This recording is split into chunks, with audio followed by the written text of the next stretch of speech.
నమస్కారం. ఆర్వీఆర్ టీవీకి స్వాగతం. ఇప్పుడు వేరే మతాలని విమర్శిస్తూ కమెంట్స్ చేస్తూ ఉంటారు. అది తప్పు అని ఎప్పుడు అనిపించలేదా? తప్పు అని చెప్పకపోతే చెప్పుచ్చు కొట్టాలనిపిస్తుంది. మూడో లైనే రెండో జోకు.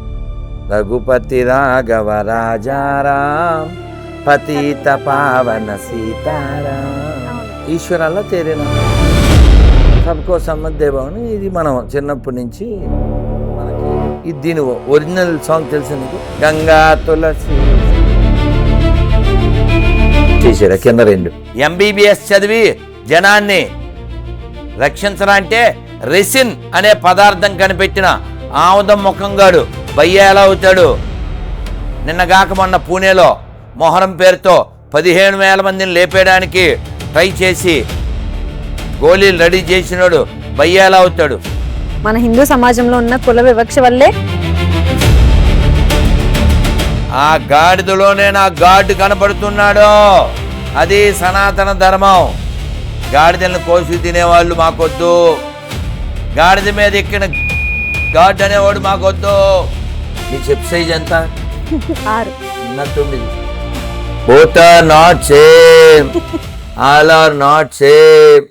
సనాతన ధర్మం కోసం, ధర్మ పరిరక్షణ కోసం కృషి చేస్తున్నటువంటి రాధా మనోహర్ దాస్ గారు అందరికీ సుపరిచితమే. ఆయన సనాతన ధర్మం గురించి, ధర్మ రక్షణ గురించి చెప్తున్నటువంటి మాటలు అందరినీ ఆలోచింపజేసేలా ఉంటాయి.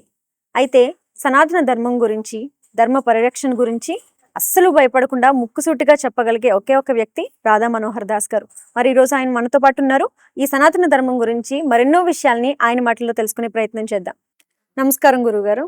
హరే కృష్ణ. ఆపదామపహర్తారం ధాతారం సర్వసంపదాం లోకాభిరామం శ్రీరామం భూయో భూయో నమామ్యహం. హనుమానంజరాసూనో వాయుపుత్రో మహాబల రామేష్ఠబల్గుణసక పింగాక్షో అమితవిక్రమ ముదతిక్రమణశ్చైవ సీతాశోక వినాశక లక్ష్మణ ప్రాణదాత చ దశగ్రీవస్య దర్పః. హరే కృష్ణ కృష్ణ కృష్ణ హరే హరే, హరే రామ రామ రామ హరే హరే. గురుగారు, మన సనాతన ధర్మంలో అందరూ సమానమే అని, అన్ని మతాలు ఒకటే అని చెప్పి ఉంటుంది. అదే నేర్చుకుంటూ ఉంటాం మనం. కానీ మీరు మాత్రం ఎప్పుడు వేరే మతాలని విమర్శిస్తూ కమెంట్స్ చేస్తూ ఉంటారు. అది తప్పు అని ఎప్పుడు అనిపించలేదా? తప్పు అని చెప్పకపోతే చెప్పుచ్చు కొట్టాలనిపిస్తుంది. ఇప్పుడు నువ్వు అనుష్క సినిమా హీరోయిన్, ఇద్దరు ఆడవాళ్ళే, కానీ ఇద్దరు సేమ్ హైట్ కాదు, ఇద్దరిది సేమ్ ఫేట్ కాదు. ఇద్దరు సేమా? సేమ్ కాదా? కాదు. ఇద్దరు సేమ్ ఎలా? As a humans, as a women's, but not same height, not same appearance, not same opulence. అట్లా అలా మనం అంటే నువ్వు అడిగేవు కాబట్టి చెప్తున్నానమ్మా. ఇలా గంగా జమున నువ్వు ఇక్కడికి వచ్చే ఎన్నాళ్ళు అయింది? హైదరాబాద్ 4 సంవత్సరాలు అవుతుంది. కాస్త నీకు వంట పట్టి ఉండదుగా. గంగా జమున తెహజీబ్ అని విన్నావా? తెలీదా? ఇది హైదరాబాద్కే పరిమితమైన జోక్ ఇది. పోనీ ఇంకో జోకు నీకు తెలుసు, చెప్తాను. రఘుపతి రాఘవ రాజారాం పతిత పావన సీతారాం. మూడో లైన్ ఏంటి? మూడో లైనే రెండో జోకు. రఘుపతి రాఘవ రాజారాం పతిత పావన సీతారాం ఈశ్వరాల్లో తేరేనా సబ్కో సమ్మద్దేభావని. ఇది మనం చిన్నప్పటి నుంచి మనకి తెలిసింది, విన్నది. ఈశ్వరాల్లో తేరేనామంటే అర్థం ఏంటి? ఓ భగవంతుడా, ఈశ్వరుడైనా అల్లా అయినా నీ పేర్లే. ఎవరు చెప్తున్నారు? మానస. ఇది దీని ఒరిజినల్ సాంగ్ తెలుసా నీకు? ఒరిజినల్. రఘుపతి రాఘవ రాజారాం పతిత పావన సీతారాం గంగా తులసి సాలగ్రాం భద్రగిరి మేఘశ్యాం. ఇది ఒరిజినల్. పొట్టోడు రీమిక్స్ చేశాడు కింద రెండు. సరే, వాడు ఏం చేసినా పాయింట్లోకి వస్తే ప్రాక్టికల్గా మాట్లాడదాం. ఇవాళ మధ్యాహ్నం ఒక సెక్యులర్ కుక్క, అదే పేరు పెట్టాను నేను. వాడు ఏదో వాగేశాడు. రాముడు, కృష్ణుడు, శివుడు, అల్లా, జీసస్ అంతా ఒకటేరా, నేను గుంటూరు నుంచి అన్న. మీ పేరు సార్ అన్న. అదే అంత స్టార్టింగ్లో వెంకట్ ఏదో చెప్పాడు. సార్ మీరు రెండో లైన్లో ఏదో అన్నారు అదే స్టార్టింగ్ ఏమో గుంటూరు అని చెప్పాడు, రెండోది ఇదే అన్నీ ఓటారా అన్నాడు. సార్ మీరు రెండో లైన్ అన్నది కొంచెం మీరు గుంటూరు జిల్లా కాబట్టి ఇదే డైలాగు, గుంటూరులో ముస్లిం నెంబర్ ఇస్తున్నాను వారితో చెప్పించండి సార్ వీడియో చేయించి తర్వాత ఫోన్ చేయండి అన్న. ఇప్పుడు నువ్వు ఎప్పుడు నన్ను చూడకముందు ఫోన్లో గురుగారండి నేను అనుష్క సేమ్ హైట్ అన్నా, నాకు తెలియదు కదా. నేను ఇక్కడికి వచ్చాక అలా ఓసారి నుంచోమన్నా, నువ్వు నుంచో అట్లా. ఇప్పుడు రెండు చైర్లు వేసి కూర్చున్నాం, పోనీ ఓకే అంటే నాతో చెప్పింది ఏంటి అబద్ధం కదా. ఇప్పుడు నుంచోమంటే నుంచో నేనా నా పాయింట్ ఏమిటి, నిన్నెవడు చెప్పమన్నాడు? అనుష్క టాపిక్ ఎందుకు అసలు, అర్థమైన పాయింట్. అలా ఇక్కడ జోకే అన్నాను కదా, గంగా జమున తేజీబ్, ఇక్కడ మేము అందరం గంగలా యమునలా కలిసి ఉంటాం అని జోకులు చెప్తారు. ఎక్కడ కలిసి ఉంటారు? అలా కలిసి ఉంటే పాత బస్తీలో భజన చేస్తారా, మసీదులో హోమం చేస్తారా, చర్చిలో పూజలు చేస్తారా? అభి 15 మినిట్ బాకీ హై అన్న పోరంబో కెదవలో నీకు బయ్య ఎలా అవుతాడు? నెయ్యి ఇచ్చే ఆవుని కోసుకు తినే ఎదవ బయ్య ఎలా అవుతాడు? తినే ఆహారంలో ఉమ్ము వేసే ఎదవ బయ్య ఎలా అవుతాడు? దేశాన్ని మొక్కలు చేస్తాం అని 2-3 సార్లు మొక్కలు చేసిన ఎదవలో బయ్య ఎలా అవుతాడు? నా బిడ్డలాంటి ఆడపిల్లల్ని ఎత్తుకెళ్ళి మొక్కలు చేసి ఫ్రిడ్జ్లో పెట్టే ఎదవలో బయ్య ఎలా అవుతాడు? ఎంబీబీఎస్ చదివి జనాన్ని రక్షించనంటే రెసిన్ అనే పదార్థం కనిపెట్టిన ఆముదం ముఖంగాడు బయ్య ఎలా అవుతాడు? నిన్నగాక మొన్న పూణేలో మొహరం పేరుతో 15,000 మందిని లేపేయడానికి ట్రై చేసి గోళీలు రెడీ చేసినాడు బయ్య ఎలా అవుతాడు? అందుకే నేను కటువుగా చెప్తాను, ఎవడరా నీకు బయ్య, నీ అయ్య నీ నోట్లో ఉయ్య అని. ఇందులో ఏది నెక్క తీసుకోను, ఏదైనా అబద్ధమే నిరూపిస్తే క్షమాపణ చెప్తా. అన్నీ ఒకటి అనిపించట్లేదా అని నువ్వు ఏదో కథలు చెప్పావు కదా, అందుకే ఇది అన్నీ చెప్పాను. మనకి నాన్న నువ్వేం చెప్పాలనుకున్నావంటే అందరినీ మనం గౌరవిస్తాం, కానీ వాడు కూడా గౌరవించాలి కదా నాన్న. అది నిజమే, ఒప్పుకుంటాను. ఇప్పుడు ఈ దేశానికి లాభం ఎవరి వలన? దేవాలయాల వలన. అవును, దేవాలయాల వల్ల ఈ దేశానికి టూరిజం ఉంది, అవును. దేవాలయాల వల్ల ఈ దేశానికి గౌరవం ఉంది, దేవాలయాల వల్ల ఈ దేశానికి సంపద ఉంది, ఇన్కమ్ ఉంది. మసీదు వల్ల చర్చి వలన అవుతుంది బేవు కేకే తప్ప, బర్నింగ్ తప్ప ఎర్నింగ్ ఏం లేదు కదా. ఇప్పుడు నువ్వు అబద్ధం చెప్పకూడదు కదా, చెప్పు నువ్వే చెప్పమ్మా, మా అమ్మ కదా, సమానమా కాదు? శివుడు ఎదురుగా ఎవరున్నారు? నంది. చెప్పు నువ్వే చెప్పు, నంది పంది సమానమా? కాదు. అమ్మ బొమ్మ సమానమా? కాదు. ఆవును మేసేవాడు ఆవును మేపేవాడు సమానమా? కాదు. అన్ని మతాలు సమానమా? కాదు. కథం, నాతోనే చెప్పిస్తున్నారు. మరి నిజమే కదరా. నీ చెప్పు సైజ్ ఎంత? 6. నా 9. Both are not same, all are not same. అది చెప్పు. అయితే మీరు ఇప్పుడు ఏదన్నా ముక్కుసూటిగా మాట్లాడుతూ ఉన్నారు, దీని మీదే మీకు చాలా వరకు కమెంట్స్ కూడా వస్తూ ఉంటాయి, అంటే చాలా విమర్శలు మీరు ఎదుర్కోవాల్సి వస్తుంది. ఘాటుగా చెప్తున్నారు, ప్రసంగాలు ఘాటుగా ఉంటున్నాయి. నీకు చెప్పానా లేదా? చెప్పారు. ఇప్పుడు నన్ను ఎదుటి వాళ్ళు హట్టవ్వకూడదని అబద్ధం చెప్పకూడదు. అబద్ధం కొన్ని రోజుల తర్వాత కరిగిపోతుంది. కోట్ల మంది చచ్చిపోయారు నాన్న ఈ లుచ్చా అబద్ధాల వలన. హిందూ ముస్లిం బాయ్ బాయ్ అన్నాడు పొట్టుడు, ఎక్కడయింది? అది అయ్యుంటే అసలు పాకిస్తాన్ పుట్టకూడదు కదా నాన్న. వాడు మళ్ళీ పాకిస్తాన్ పుట్టిన తర్వాత వేల లక్షల మంది హిందువులు చంపేస్తుంటే వాళ్ళ చేతిలో చచ్చిపోండి అన్నాడు. మన హిందూ సమాజంలో ఉన్న కుల వివక్ష వల్లే మతాల మార్పిడి జరుగుతుంది అని ఒక కమెంట్ ఉంది, దాని మీద మీ ఒపీనియన్ ఏంటి? అంటే దానికి మీ సమాధానం ఏంటి? అసలు మన ధర్మంలో కుల ప్రాధాన్యత, కులము అది ప్రయారిటీ లేదు, వర్ణ వ్యవస్థ ఉంది. ఇది కొందరి యొక్క అహంకారం చేత, ఈగో వలన మాత్రమే ఈ డిఫరెన్స్ కనబడుతుంది, శాస్త్రబద్ధం కాదు. ఇవి ఖండిస్తూ శంకర, రామానుజ, మధ్వ, హనుమాచార్య ఎంతో సామాజిక అవేర్నెస్ కోసం చాలా కృషి చేశారు. శంకరాభరణం సప్తపది సినిమా. ఏ కులము నీదంటే గోకులము నవ్వింది, నీ కులము ఆ కులము నా కులమే లెమ్మంది.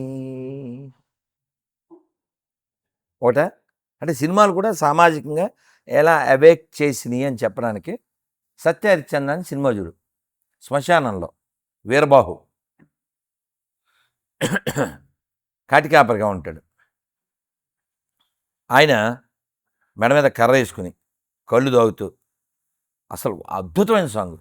కులములో ఏముందిరా సోదర, మతములో ఏముందిరా, మట్టిలో కడిసేటి మడిసికి భేదమేముంది ఏముందిరా. ఎంత గొప్ప మాట అంటే ఒక్క ముక్క. జంగాలంతా శివుడే అంటారు, హై హై జంగాలంతా శివుడే అంటారు, దసరులంతా విష్ణువు అంటారు. ఆ వెనకాల దిద్దినక్క అని కర్రబట్టుకుని రాజు అద్భుతం. జంగాలంతా శివుడే అంటారు, దసరులంతా విష్ణువు అంటారు, దసరి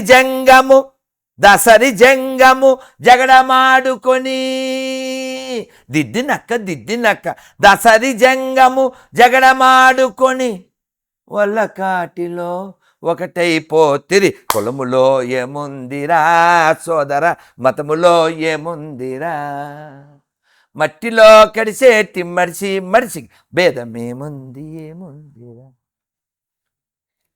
మన ధర్మం ఆత్మవత్ సర్వభూతాని అంటుందన్న. ఇంకా మనం ఎంత హై స్టాండర్డ్స్ మనం ఉండాలంటే, ఈగోకి వెళ్ళే ఎదవకి ఆడి కులం ఏదైతే మనకి ఎందుకు దరిద్రుడాడు. కాశీ గంగనీరు ఎప్పుడు నీకు ఇత్తడి చెంబు తెలుసా? ఇత్తడి చెంబు తెలుసు. అందులో పూర్వం కాఫీలు అవి పోసుకునేవారు. గుర్తుంది. అలాంటి దాంట్లోనే ఇత్తడి చెంబులో కాశీ నుంచి నీళ్ళు తెస్తున్నారు, గంగనీరు. ఎక్కడికి? రామేశ్వరం. కాశీ ఎక్కడ ఉందన్న? యూపీలో. రామేశ్వరం ఎక్కడ ఉందరా? తమిళనాడు. ఎంత దూరం నాన్న? కనీసం 2,000-3,000 కిలోమీటర్ల. రైల్లో కాదు, బైవాకు వస్తున్నారు. అంటే కాశీ నుంచి గంగనీరు తెచ్చి, కాశీ నుంచి గంగనీరు తెచ్చి రామేశ్వరంలో శివుడికి అభిషేకం చేయాలి. రామేశ్వరంలో ఇసుక పట్టుకెళ్ళి కాశీ గంగలో కలపాలి. అంటే లెక్క. అంటే ఉత్తర భారత్, దక్షిణ భారత్, మా ద్రవిడ దేశం అనే దరిద్రులకి ఇది సమాధానం. అదేందా ద్రవిడవాదం చెప్పే దరిద్రుల కోసం ఇది చెప్తున్నా. అయితే ఒక పెద్ద ఆయన గ్రూప్ ఆఫ్ సాధుస్ వాళ్ళు వస్తున్నారు విత్ ఈ ఎండాకాలం. ఓ గాడిద పాపం కింద పడి విలవల్లాడుతుంది దాహం దప్పికతో. ఈ సాధువు గారు ఆ ఇత్తడి చెంబు గంగనీరు తీసి దాని గొద్దులో పోసేశారు. ఏ ఎక్కడి నుంచా? అన్ని 100,000 కిలోమీటర్ల నుంచి గంగనీరు తీసుకొచ్చి గాడ్ మీద పోయాల్సింది గాడిద నోట్లో పోసేవండి అన్నారు. ఆయన ఏమన్నారు? ఆ గాడిదలోనే నా గాడ్ కనపడుతున్నాడు, అది సనాతన ధర్మం. గాడిదలను కోసి తినేవాళ్ళు మాకొద్దు, గాడిద మీద ఎక్కిన గాడ్ అనేవాడు మాకొద్దు. ఏమన్నా అర్థమైందా? తెలియదు అమ్మకి. అర్థమైంది గురుగారు. అయితే ఓకే, థ్యాంక్స్. చప్పట్లు కొట్టండి మా పిల్లకి. మా అమ్మాయి బంగారు తెలి చెప్పు. మీరు చెప్తున్నారని వింటున్నాను నేను. వెరీ గుడ్ తల్లి. You got it. అది అర్థమైంది. అది కాబట్టి మన సనాతన ధర్మంలో ఇది. ఇవాళ ఉదయం కూడా రామాయణం విన్నాను కదా. రాముడు అడవికి వెళ్ళ, ఇంకా ఆవిడ ఎవరో కైక మాట ఎందో, ఎవరు చెప్పినా వింద కదా. అలా దశరథుడు చాలా స్కెచ్ గీశాడు, ఎట్లయినా how to stop Rama. But ఈవిడ ఫిక్స్డ్. ఆయనకి 350 మంది భార్యలు. దక్షిణ నాయకుడు అంటారు. అంటే ఈ పరశురాముడు వేసేయడానికి వస్తే ప్రతిసారి ఈయన పెళ్లి చేసుకున్నాడు. ఇంకా ఆడవాళ్ళు ఉన్నారుగా, అందుకని పరశురాముడు వెళ్ళిపోయాడు. ఇలా ఈయన అలా చాలామంది భార్యలు. ఈ రాముడు వెళ్ళిపోవడం ఇష్టం లేని వాళ్ళు ఎంతమంది అంటే 350లో 349. వాళ్ళందరూ చి అంతే సిగ్గుతో ఈవిడ ఫోన్లే అంటది వెనక్కి వచ్చేద్ది అని ఎంతో ఈయన ఆశపడ్డారు. బట్ అది మరి దైవ నిర్ణయం కదా, వాళ్ళు అడవికి వెళ్ళకపోతే రామాయణం ఎలా అవుద్ది. ఆవిడ అలా ఉండిపోయింది. సరే, ఆ విషయం పక్కన పెడితే రాముడు ఇంక వెళ్ళడం ఫిక్స్ అయిపోయింది. పాపం దశరథుడు ఒక్కరోజు ఉండరా, నిన్ను తను తెరా చూసుకుంటా అన్నాడు. పాపం రాముడు ఇంకా నాన్నగారు వెళ్తాను వచ్చేస్తాను ఎంతసేపు అన్నాడు. ఈ వెళ్ళే ముందు ఏం చేయాలి, అప్పగింతలు. ఇంకో నీకు నగలు ఉన్నాయి కదా, కొన్ని పెట్టుకుని ఇచ్చేయి. ఇంకా ఇంకా ఈయన వైపున ఏమేమి దానాలు చేయడో చేశాడు.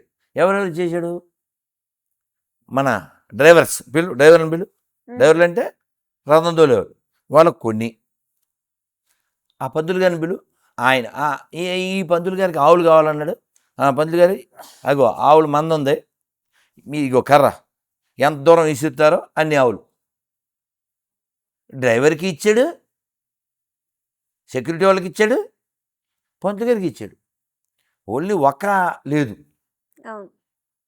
మాలాకారుడని పూలు కొడతాడు.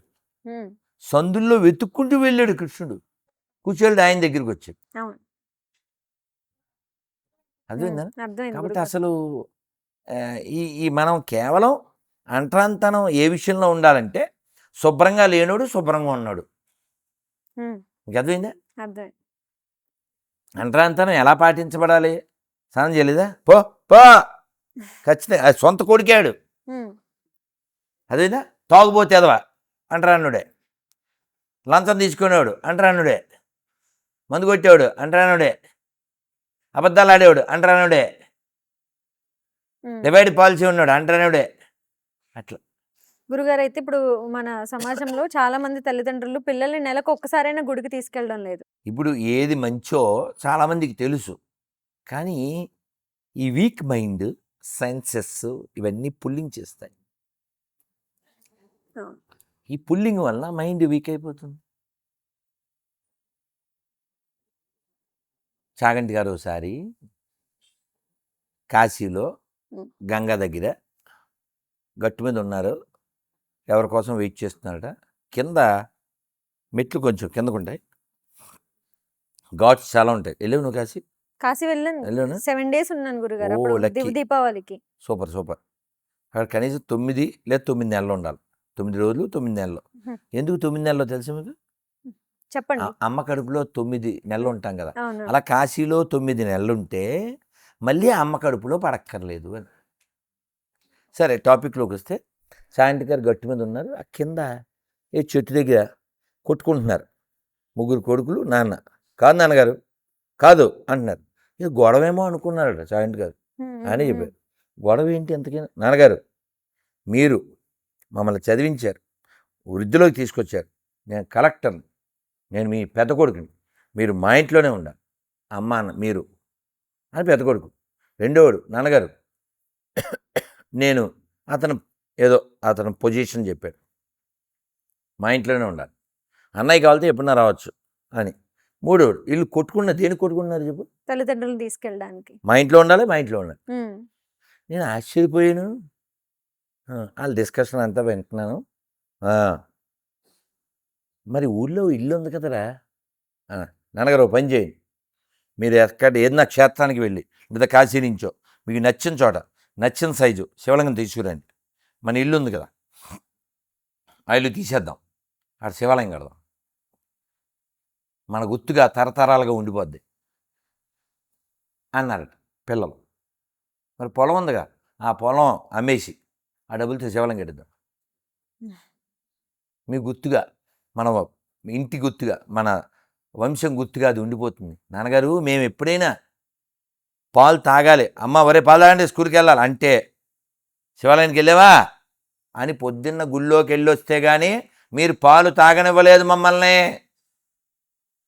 గుళ్ళోకి వెళ్ళొస్తే కానీ మమ్మల్ని పాలు తాగనివ్వలేదు. ఆ సంస్కారమే మమ్మల్ని ఇంత చేసింది. నేను ఇందాక ఏం చెప్పాను?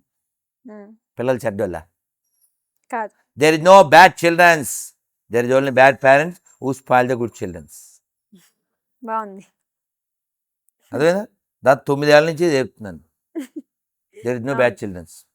అవును, కరెక్ట్. చిన్ని బిడ్డలు ఎంత చూసి కదా, బంగారం, అవునవును. అన్ని బంగారులే, అందరు బంగారం. మన హైందవ మతం నుంచి చాలా మంది వేరే వేరే మతాల్లోకి మారిపోతూ ఉన్నారు. అంటే ఇప్పుడు మన హైందవులు ఈ మత మార్పిడి జరగకుండా ఆపడంలో కొంచెం విఫలమవుతున్నాము అని అనుకుంటున్నారా మీరేమన్నా? ఇప్పుడు నువ్వు పద్ధతిగా బట్టలు కట్టుకుని, బొట్టు పెట్టుకుని, చేతికో తాడు గాజు వేసుకుని ఇలా ఉండటానికి కారణం ఏంటి? పెంపకం. అవును. ఇందాక చిన్ని బిడ్డలు వచ్చారు, అలా ఉండటానికి కారణం ఏంటి? బంగారంలాగా పెంపకం. ఈ పెంపకం అమ్మ నుంచి నాన్న నుంచి ఫస్ట్ రావాలి. తర్వాత సొసైటీలో ఎలాగో కొన్ని ప్రభావాలు. మొట్టమొదటి అమ్మ ఒడి, తర్వాత బడి, తర్వాత గుడి. గుళ్ళో పూజారి ఏం చేస్తున్నారు? మ్యాక్సిమం ఎవరినో వస్తే సెటారి, తీర్థం, పూజ, నామ్ క్యా హై, గోత్ర క్యా హై. ఈ గోత్రం ఎక్కడి నుంచి వచ్చిందో ఎవరన్నా పూజారి చెప్తున్నాడా? పోనీ పూజారిని ఎవరన్నా అడుగుతున్నారా? నిన్నే అడుగుతాను, చెప్పమ్మా 4 వేదాల పేర్లు చెప్పు. ఋగ్, యజుర్, సామ, అధర్మ 4.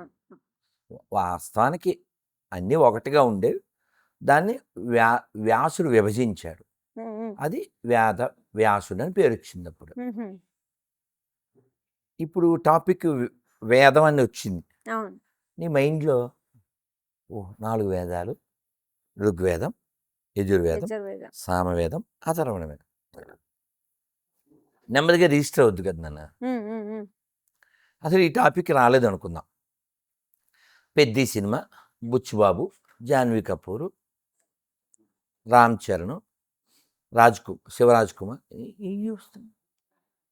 ఇది కాలేదనుకో, ఏ తాగుబోతుడో ఉన్నాడు, వాడి తగ్గదు వాడికి వస్తుంది. అందువల్ల మనలో ఆ ఆసక్తి, వినాలి, చదవాలి, ఇది క్రియేట్ అవుద్ది. కూర్చోబెట్టాలి. ఇప్పుడు మా అసిస్టెంట్ ఒక పిల్లోడు ఇందాక వెళ్ళాడు, కొంచెం షార్ట్, బోర్డు కష్టపడతాడు. కొంచెం టైం దొరికితే చక్కగా రామకోట రాస్తాడు. మధ్యాహ్నం ఏదో ఫ్యాన్ బిగించమన్నాను, గ్యాప్లో కూర్చుని రాసేస్తున్నాడు. ఏరా అది అవ్వలేదని, కొంచెం ఉంది గురుగారు అని. నాకు ఎంత కడుపు ఉండిపోద్ది. అది చెప్పిన పని చేయకపోయినా ఆనందపడతాను. నీకు అర్థమైందా? ఎందుకని ఆడు చేయట్లే, జీవితాన్ని సార్థకం చేసుకుంటాను.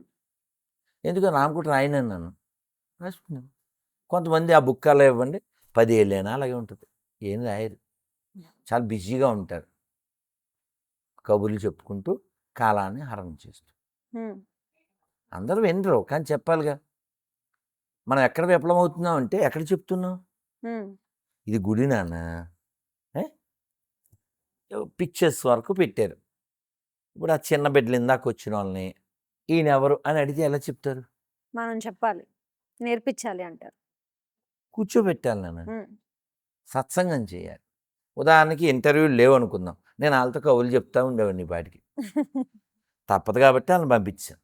అట్లా వాళ్ళు ఎడ్యుకేట్ చేస్తే వాళ్ళకి అర్థమవుద్ది కదా, వాళ్ళ జీవిత పరమార్థం అర్థమవుతుంది.